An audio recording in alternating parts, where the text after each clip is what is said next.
나를 따르라 라는 제목입니다. 나를 따르라. 이 제목으로 디트리트 본헤퍼라는 독일 목사님이 유명한 책을 쓰셨죠. 오늘 예수님께서 하신 이 말씀은 너무너무 중요하고 아주 유명한 말씀입니다. 우리가 마태복음 16장의 베드로의 신앙 고백, 그리고 그 신앙 고백 위에 내가 내 교회를 세우겠다라는 주님의 약속, 그리고 이후에 그와 같은 신앙 고백을 받으신 이후에 비로소 예수님께서 자기가 고난받으실 것, 예루살렘에 올라가서 십자가에 달리실 것과 부활하실 것을 제자들에게 말씀하시기 시작하셨는데, 그러자 시몬 베드로가 주여 그리 마옵소서, 이 일이 결단코 주님께 미치지 아니하리이다 하면서 그 예수님 앞길을 가로막았습니다. 그때 예수님이 베드로를 향하여 호되게 책망하시면서 말씀하시기를, 사탄아, 너는 나를 넘어지게 하는 자로다. 내 뒤로 물러가라.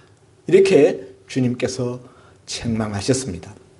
우리가 이 내용을 지난번 3주에 걸쳐서 이미 자세하게 나누었습니다. 그리고 난 다음에 주님께서 결론적으로 주시는 말씀이 오늘 24절 이하의 말씀입니다. 이에 예수께서 제자들에게 이르시되 누구든지 나를 따라오려거든 자기를 부인하고 자기 십자가를 지고 나를 따를 것이니라. 오늘 이 24절 말씀을 중심으로, 핵심으로 말씀을 상고하고자 합니다. 이해라는 단어가 붙어 있어요. 앞에 어떤 상황과 관계가 있다는 거죠. 네.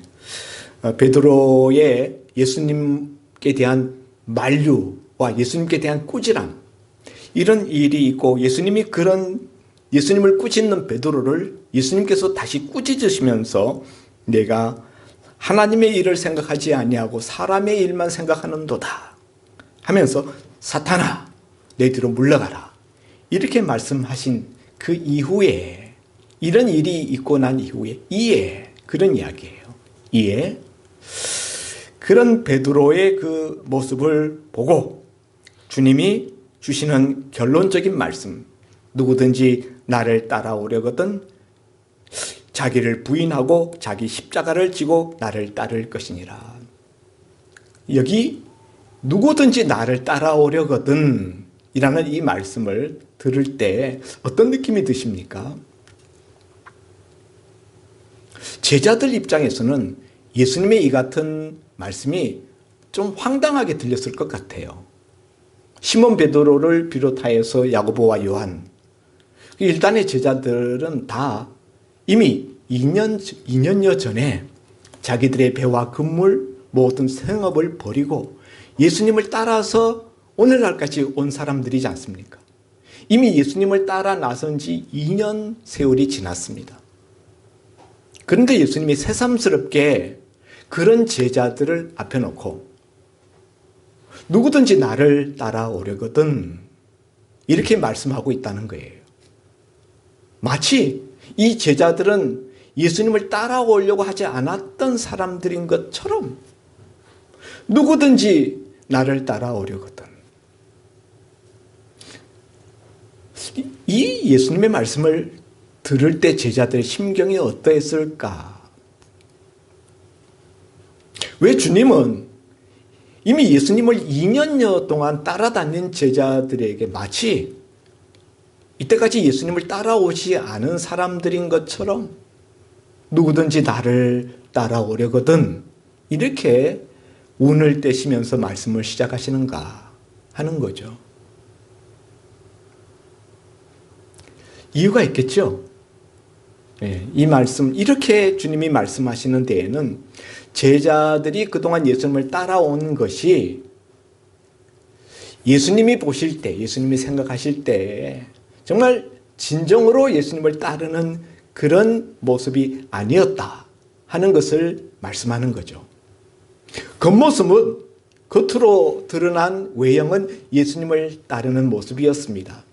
그러나 그들의 내면, 그들의 중심을 꿰뚫어 보시는 주님이 보실 때에는 정말 주님의 마음을 따라서, 주님의 길을 따라서 그렇게 주님을 참으로 따라온 것이 아니라는 거예요. 그래서 주님은 아무든지 나를 따라오려거든 이렇게 말씀에 운을 떼고 이 말씀을 이끌어 가시는 것입니다. 베드로도 사실은 앞에 나타내 보인 그 모습을 보면 예수님을 따라가는 모습이 아니었잖아요. 예수님을 앞장서는 모습, 예수님을 꾸짖고 안 됩니다. 무슨 말씀, 그런 말씀을 하십니까? 결단코 이런 일이 일어나서는 안 됩니다. 내가 그냥 어떻게 해서든지 막을 겁니다. 이런 그 베드로의 그 태도, 그런 모습은 예수님을 따라가는 자가 아니라 예수님을 끌고 가려는 자, 예수님보다 앞장서는 자의 모습이었다 하는 것이죠.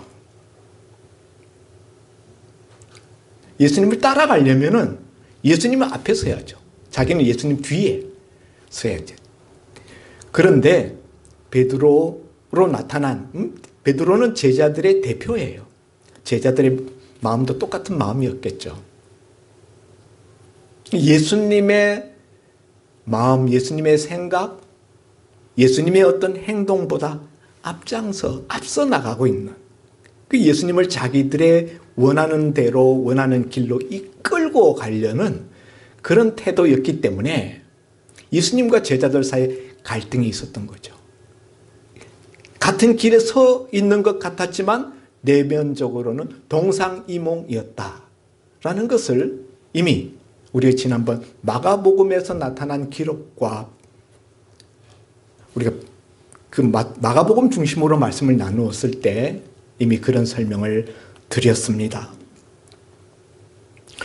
예수님이 이제 새삼스럽게 2년씩이나 주님을 따라다녔던 제자들을 앞에 놓고 아무든지 나를 따라오려거든 이렇게 말씀하시는 것은 너희가 정말 나를 따라오려는 생각이 있느냐? 너희가 정말 나를 따라오려고 한다면은 이런 이야기예요. 왜 이렇게 말씀하시는가 하면은 이제 주님이 앞으로 걸어가시는 길이 이제까지 주님이 걸어오신 길과는 사뭇 다른 길로 가시기 때문입니다. 이제까지 주님이 걸어오신 길은 어떤 길이었습니까? 예수님의 사역을, 공생의 사역 3년을 우리가 딱 잘라서 두 부분으로 나눈다면은 제1기 사역은 대중사역이에요. 모든 백성들을 대상으로 사역하셨어요. 그들 병자들 고치시고 말씀을 전파하시고 또 전도하시고 귀신을 쫓아내시고 이런 대중사역이었어요. 이것이 이때까지 가이사랴 빌립보까지 오는 동안의 주님의 걸음이었습니다. 그러나 이제부터 주님의 사역은 제2기 사역으로 사역의 전반전을 지나고 반환점을 넘어서 이제 후반전으로 들어가시는 거예요. 그 2기 사역은 전반전의 대중사역과는 달리 오직 제자들을 향한 제자 양육을 위한 특화된 전문 사역이다. 그래서 이때부터 주님이 예루살렘에 올라가서 고난받고 십자가에 죽으시고 부활하실 것을 말씀하고 가르쳐 주시는 것입니다. 여러분, 이제 주님이 올라가시는 이 길은 이제 이전에는 십자가의 길에 대해서 말씀하시지 않았는데 이제부터 본격적으로 십자가의 길을 이야기하셨어요. 이제 변화산상에 올라가셨다가 내려오시면은 곧장 예루살렘을 향하여 올라가서 예루살렘에서 십자가에 달리시는 거예요.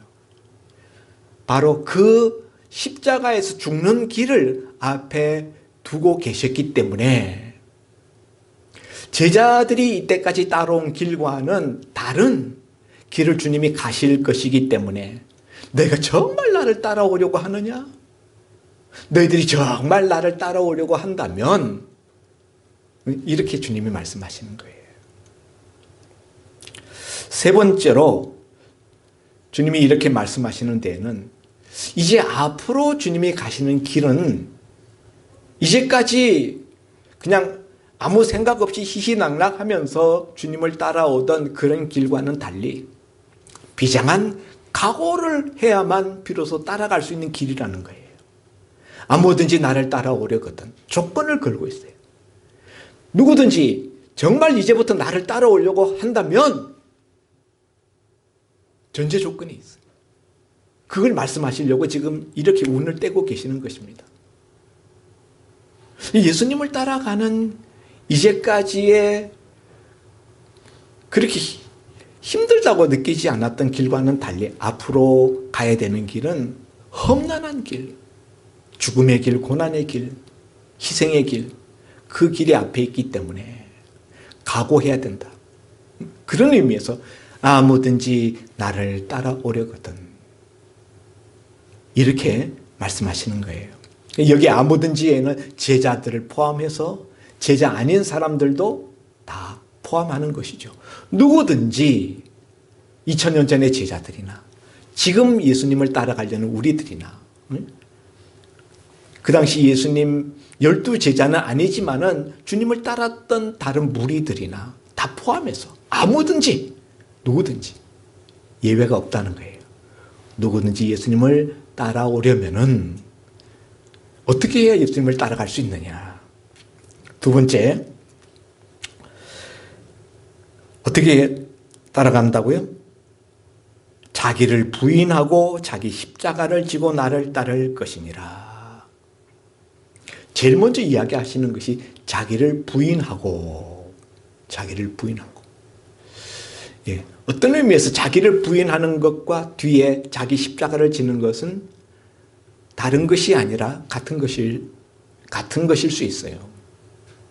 자기를 부인해야 주님을 따라갈 수 있다는 거예요. 여러분, 우리가 아이들을 데리고 우리 자녀들을 다 키울 때 아이들 데리고 어디 나가면은 길을 갈 때 애들 보고 뭐라고 이야기합니까? 잘 따라와야 돼. 딴 데 쳐다보지 말고 아빠 잘 쳐다보고 엄마 잘 쳐다보고 꼭 붙어서 따라와. 혹은 멀리 뒤처지지 마. 이렇게 우리가 이야기하잖아요.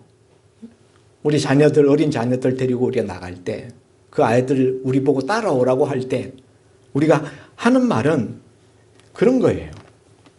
딴 데 쳐다보지 말고 아빠 엄마만 똑바로 쳐다보고 잘 따라와야 돼. 뒤처지지 마.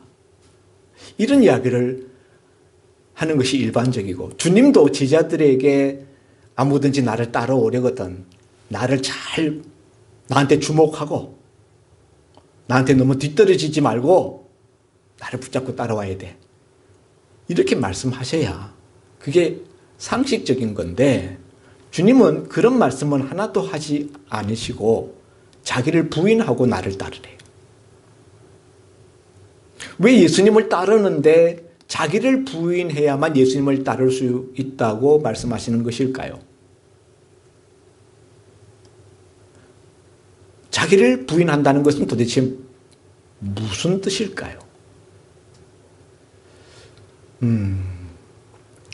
제가 이 자기를 부인하고 라는 이 설교를 지난 일주일 동안 준비하는데 힘들더라고요. 자기를 부인한다는 것이 얼마나 어려운지요. 이 말씀을 묵상하면 묵상할수록 힘이 들어요. 그런데 그래서 입술이 다 그냥 터지고 막 그냥 혓바닥이 다 그냥 갈라지고 그랬어요. 야, 이 자기를 부인한다는 것이 참 힘들구나. 이 설교 준비하는데도 이렇게 힘들구나. 우리 사모가 저한테 예배 마치고 집에 들어가면 가끔 이런 이야기를 합니다. 당신은 설교하는 거 그거 다 실천해? 당신은 성도들한테 뭐 하라고 그렇게 말하면서 당신부터 먼저 해야 되는 거 아니야? 그럼 제가 그냥 할 말이 없어요. 예. 사실 이 부분도 그렇죠. 나보고 자기를 다 부인하느냐고 이야기하면은 저 다 부인 못한 채로 살아가고 있습니다.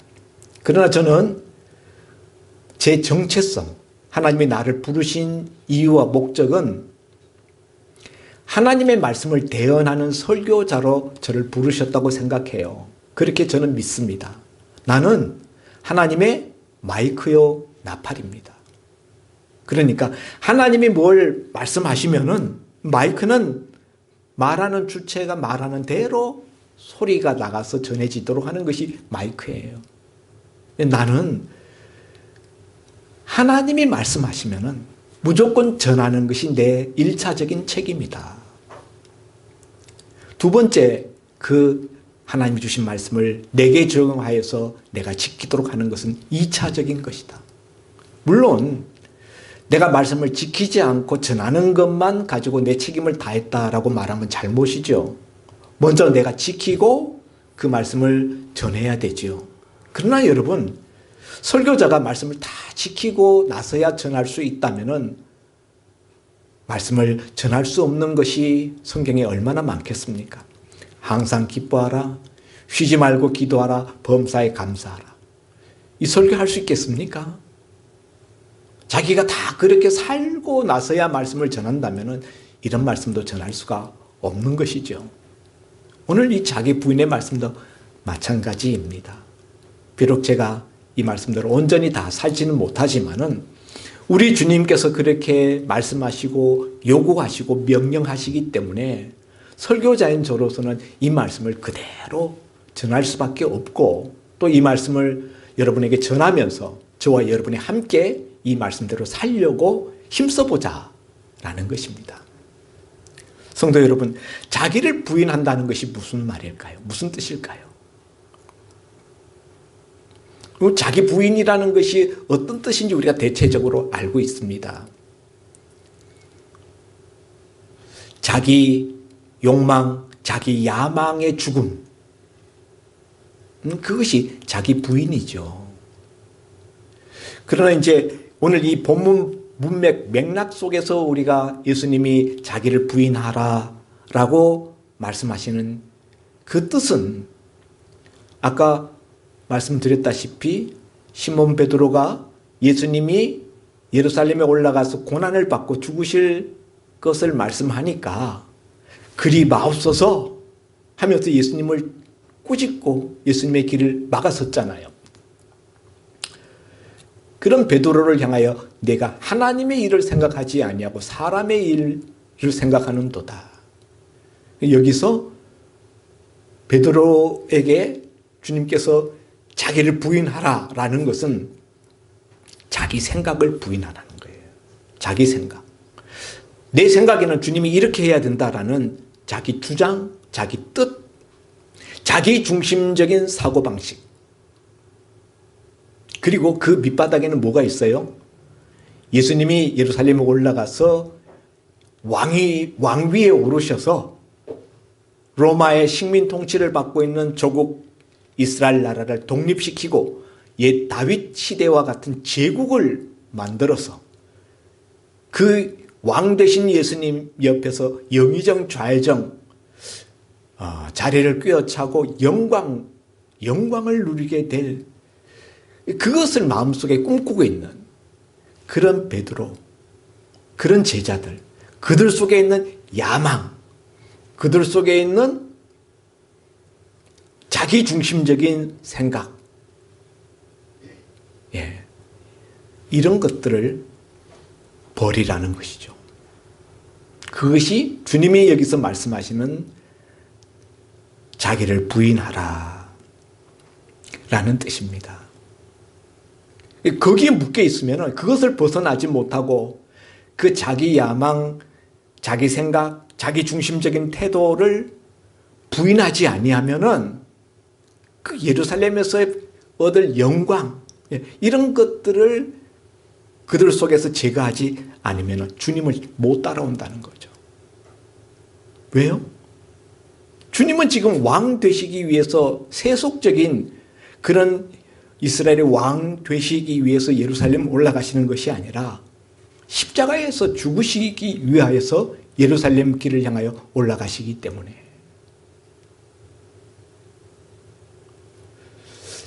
자기를 부인하라라는 이 말 속에는 예수님을 따라가는 이 걸음, 이 길이 우리 인간의 본성과는 매치가 잘 된다? 안 된다. 예수님을 따라가는 이 걸음이 우리의 본성, 우리가 가지고 있는 본래적인 속성과는 사뭇 거슬리는 길이다 라는 것을 말씀하고 있어요. 예수님 따라가는 길이 우리 본성과 잘 어울리고 우리 본성이 좋아하는 그런 길이라면은 굳이 예수님이 자기를 부인하라라고 말씀하실 필요가 없는 거예요. 그렇죠? 자기를 부인하라. 그런데 여러분, 그냥 자기를 부인하라라고만 말씀한 것이 아니라 그 다음에 보니까 자기 십자가를 지고 나를 쫓을 것이니라 그랬어요. 예수님을 따라가려는 자에게 주님이 요구하신 것 첫 번째는 자기 부인이라고 할 것 같으면은 그 다음에 보면은 자기 십자가를 지는 것을 말씀하고 계세요.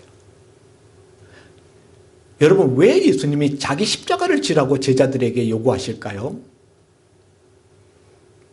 주님은 지금 예루살렘에 십자가를 지러 가시는 거예요.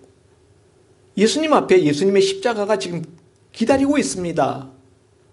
그 주님이 알고 가시는 거예요. 그러니까 나는 십자가를 지러 간다. 그렇게 말씀하시는 것은 이해가 되고 당연한 일입니다. 그런데 제자들은 지금 십자가를 지러 가는 거 아니잖아요. 제자들도 예루살렘에 올라가서 십자가를 졌습니까? 아니잖아요. 그런데 왜 제자들에게 자기 십자가를 지고 나를 쫓으라, 나를 따르라고 말씀하시는가 하는 거죠. 이 예수님의 말씀 속에 이 십자가, 자기 십자가라는 이 십자가가 가지고 있는 의미는 고난, 그리고 죽음, 그것을 의미하는 거예요. 그러니까 예수님을 따르는 그 길에는 고난이 있고 그리고 죽음이 있을 수 있다는 것을 말씀하시는 거예요. 결국 예수님의 12제자 중에 10제자, 가룟 유다는 자살해서 죽었지만은 나머지 10제자들은 다 순교했어요. 사도 요한만 빼고. 그런 의미에서 비록 그들이 십자가에 달리지는 않았지만 베드로 같은 경우에는 로마에서 십자가에 거꾸로 달려서 순교했습니다. 그렇지만은 그 나머지 제자들은 사실 십자가에 달리는 것은 아니죠. 그러나 주님을 따르다가 주님을 복음을 증거하다가 주와 복음을 위해서 결국 핍박으로 말미암는 죽음을 맞게 되죠. 이것이 따르는 제자들에게 자기 십자가를 지라, 자기 십자가를 지고 나를 따르라 라고 말씀하시는 의미인 것입니다. 디모데후서 3장 12절에 보면 무릇 그리스도 예수 안에서 경건하게 살고자 하는 자는 박해를 받으리라, 이렇게 말씀하고 있어요. 바울이 자기 믿음의 양아들인 디모데에게 마지막 편지에서 목회적인 권면을 하는 말씀이 기록되어 있는데, 그리스도 예수 안에서 경건하게 살고자 하는 자는, 경건하게 주님을 따라가고자 하는 자들에게는 고난이 있다는 거예요. 핍박이 있고 박해가 있다는 거예요. 그러므로 그것을 각오하고 예수님을 따라 나서라는 거예요. 세 번째로는 자기 십자가를 지고 나를 따르라라는 말에는 주님을 따르는 자들에게는 각각의 제 십자가가 있다는 거예요. 사람마다 십자가의 종류, 십자가의 모양, 십자가의 성격, 십자가의 크기, 또 십자가를 지는 기간, 이런 것들이 다 제각각이에요. 다 달라요. 십자가는 각각 다 다릅니다. 그러나 다 그 나름대로의 그 사람의 십자가가 있다는 거예요.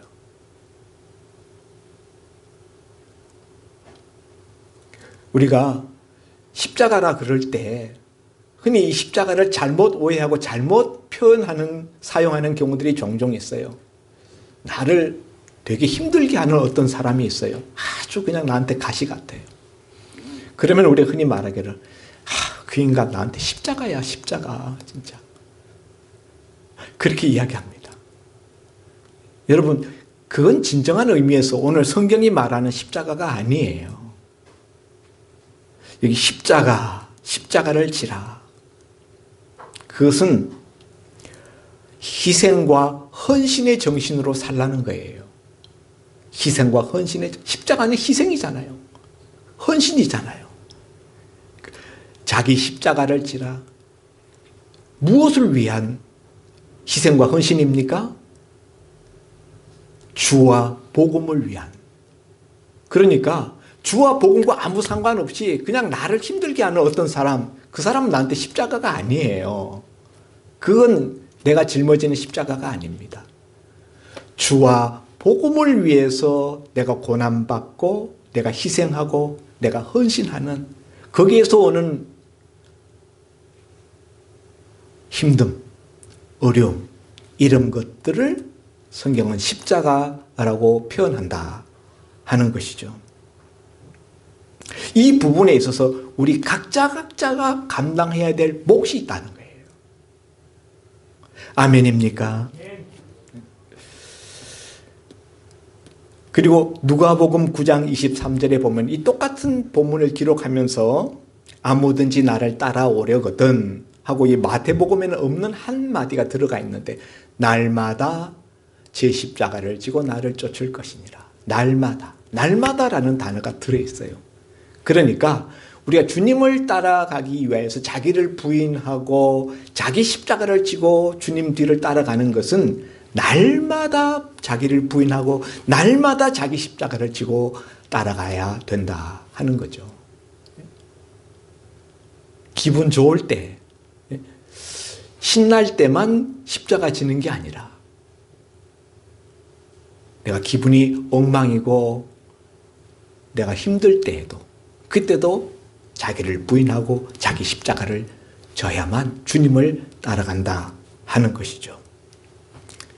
자, 성도 여러분, 오늘 이런 예수님의 이 말씀은 상당히 공격적이고 파괴적인 느낌이 들고 굉장히 진보적입니다. 이 말씀을 들을 때 힘들어요. 왜 예수님이 이렇게 공격적인, 이렇게 파격적인 이런 말씀을 요구하시는가? 정말 예수님을 따라가는 길은 고난과 죽음만 가득한가?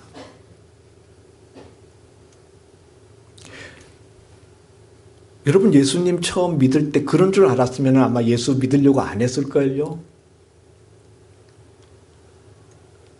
우리는 어떻게 생각하고 예수님을 따라왔어요?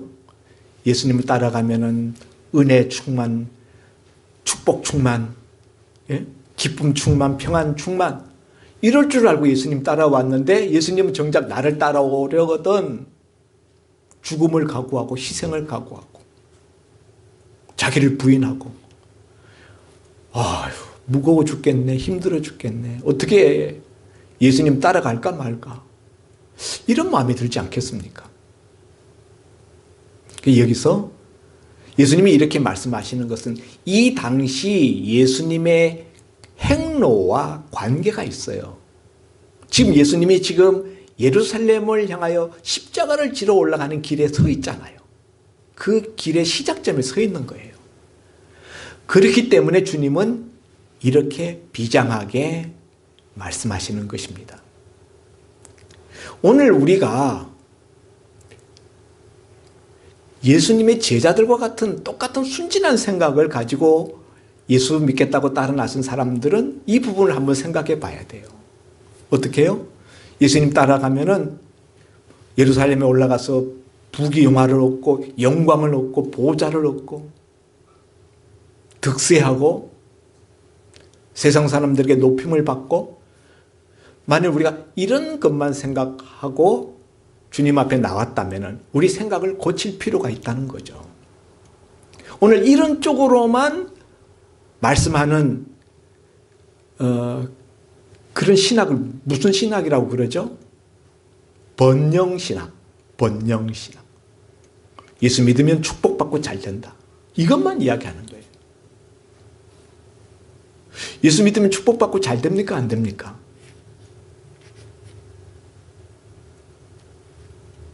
그렇기도 하고 안 그렇기도 하고. 물질적, 세상적으로는 다 그렇다고 말할 수 없지만 영적으로는 다 축복받고 다 잘 되죠. 그러니까 그렇기도 하고 안 그렇기도 하고. 여러분, 번영신학의 문제는 예수 믿으면은 은으로 만든 신발을 신고 꽃길만 걸을 것처럼 예수님 따라가는 길을 설명한다는 거죠. 그것만 예수 따라가는 사람들의 마음속에 품는 어떤 목표 이상으로 삼게 만든다는 것이죠. 이런 점에서 번영신학은 예수님의 길과는 다른 것이다 하는 거죠. 그렇지만 여러분, 반대로 오늘 이 말씀을 전부인 것처럼 생각하고 오늘 요 구절만 가지고 예수님을 따라가면 무조건 환난 핍박이 기다리고 있고 죽음이 기다리고 있고 십자가만 있다. 예수님이 그렇게 말씀하시는가? 아니죠. 그 다음에 보면은 예수님이 뭐라고 말씀하십니까? 사람이 만일 온 천하를 얻고도 제 목숨을 잃으면 무엇이 유익하리요? 사람이 무엇을 주고 제 목숨과 바꾸겠느냐? 예수님이 지금 예수님을 따라가는 이 길이 무엇보다 중요하다라고 말하는 거예요. 천하를 얻는 것보다 제 목숨을 잃으면 무엇이 유익하리요? 그러니까 예수님을 따르는 것이 진정한 생명을 얻는 길이라는 거예요. 예. 영생. 예수님을 위하여서 십자가를 지면은, 예수님을 위해서 자기를 부인하고 자기를 희생하면은, 예수님을 위해서 주와 복음을 위해서 헌신하면은 예수님이 천하를 얻는 것보다 더 가치 있는 그런 선물을 주신다는 거죠. 그래서 인자가 27절에 아버지의 영광으로 그의 천사들과 함께 오리니 그때 각 사람이 행한 대로 갚아주겠다. 행한 대로. 그래서 주와 복음을 위하여서 주님을 따라가는 그 길에는 주님이 그 걸음을 보시고 그의 희생과 헌신을 보시고 결국에는 갚아주신다는 거예요. 이것을 마음에 새겨야 자기를 부인하고 자기 십자가를 지고 주님을 따라갈 수 있어요. 또 한 가지는 예수님에 대한 사랑이 있어야 합니다. 우리 자녀들이 부모님을 따라가는데 부모님 가는 길이 어려운 길이라도 부모님을 사랑하기 때문에 부모님하고 같이 그 길을 가는 거예요. 남편이 힘든 길을 가요. 그런데 아내가 그 남편을 사랑하기 때문에 그 남편의 가는 어렵고 힘든 길을 같이 따라가는 거예요. 우리도 마찬가지입니다. 예수님이 지금 십자가 길을 가시는데 제자들에게 예수님을 사랑하는 마음이 없다면은 예수님과 같은 마음으로 예수님과 뜻을 같이 해서 따라갈 수는 없는 노릇이다 하는 것이죠. 그러니까 예수님 따라가게 만드는 그 원동력은 그 길이 편안하냐, 그 길이 나중에 우리에게 성공을 주느냐 이런 게 아니라 예수님에 대한 사랑, 예수님을 사랑하는 거예요. 내가 나를 사랑하느냐? 주님이 3번씩이나 베드로에게 물었잖아요. 그리고 베드로에게 너는 나를 따르라. 요한이 어떻게 주님을 따르든지 상관하지 말고 너는 나를 따르라.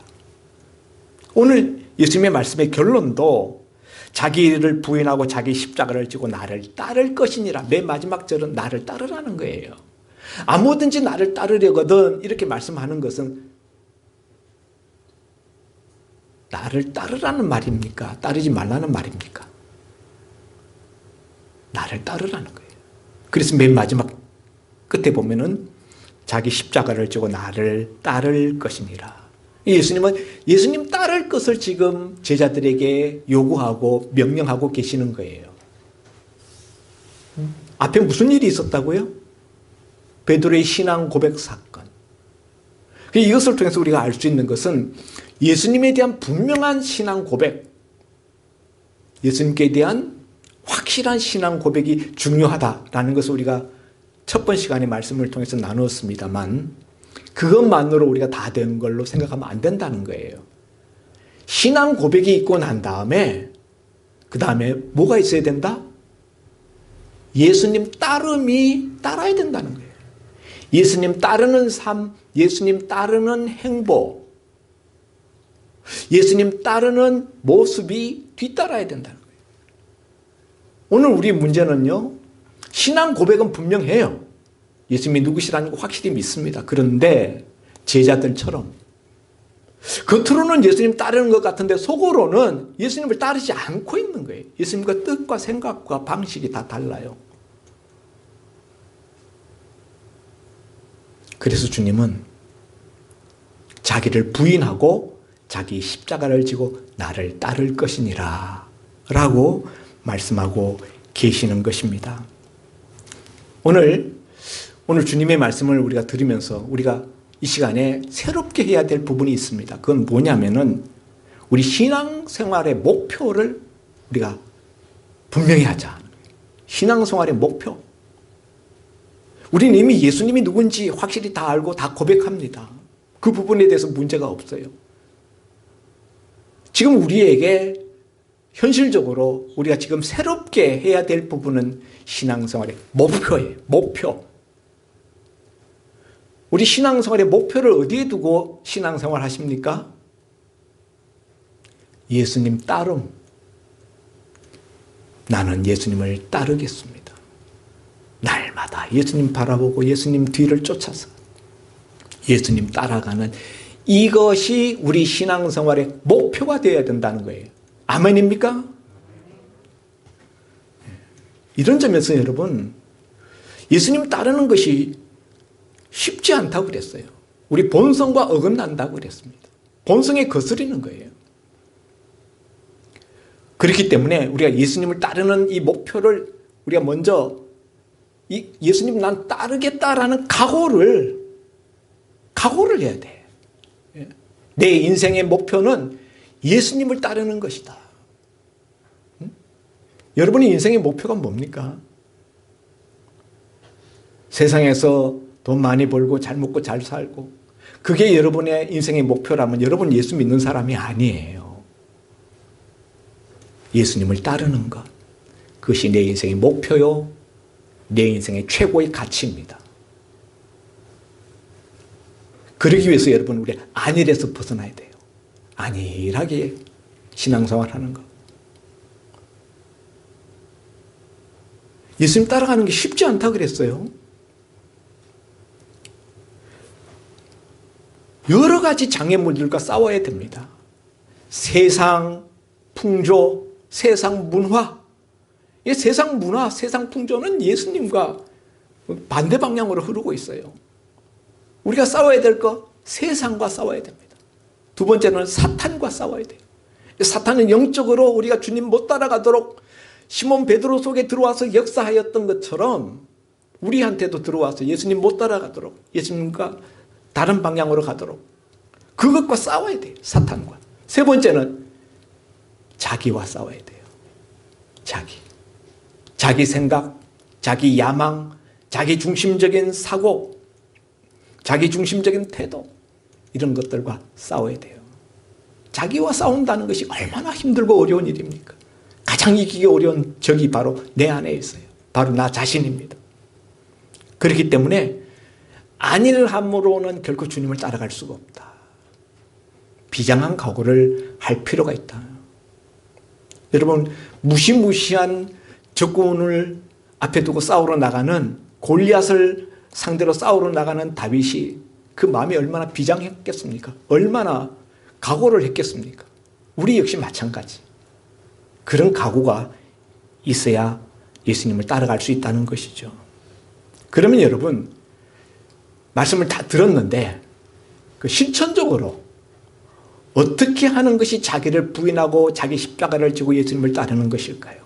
구체적으로 여러 가지 많이 있을 수 있겠지만 우리 한 가지만 우리가 우리 삶에 적용시킬 수 있는 부분을 생각한다면 저는 날마다 무슨 일이 있을 때마다 예수님이라면 어떻게 했을까 하는 것을 늘 물어보고 생각하는 것. 그게 예수님을 따라가는 거예요. 그게 자기를 부인하고 자기 십자가를 지고 주님을 쫓는 거예요. 주님이라면 지금 어떻게 했을까? 주님이라면 지금 어떤 결정을 내리실까? 주님이라면 이때 이 사람들에게 어떻게 대했을까?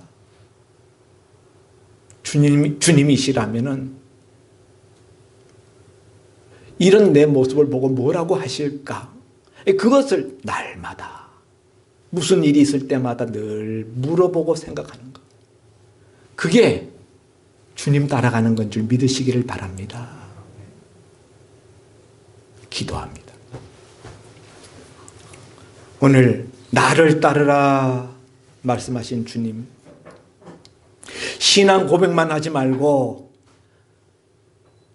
정말 내가 나를 따르고 있는지 내 자신을 점검해 보아라. 성령님께서 우리에게 말씀하시는 줄 믿습니다. 아버지 하나님, 오늘 제자들처럼 세상의 헛된 욕망, 야망, 자기 생각, 자기 중심적인 태도로 주님을 따라가는 것은 진실로 주님을 따르는 것이 아니라고 하였습니다. 그래서 주님은 자기를 부인하고 자기 십자가를 지고 주님을 따르라고 말씀하셨습니다. 오늘 우리가 무슨 일이 있을 때마다 주님이라면 어떻게 하셨을까? 그것을 늘 생각하면서 주님의 말씀을 가슴에 진리로, 진리의 기둥으로 세우고 그렇게 주님을 따라가는 모습이 있는 제자들 다 되게 하여 주옵소서.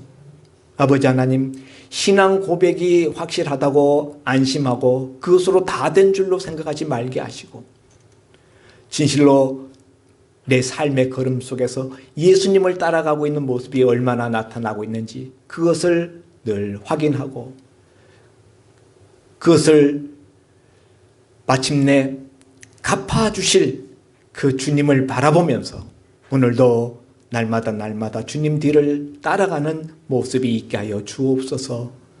예수님 이름으로 기도하옵나이다. 아멘.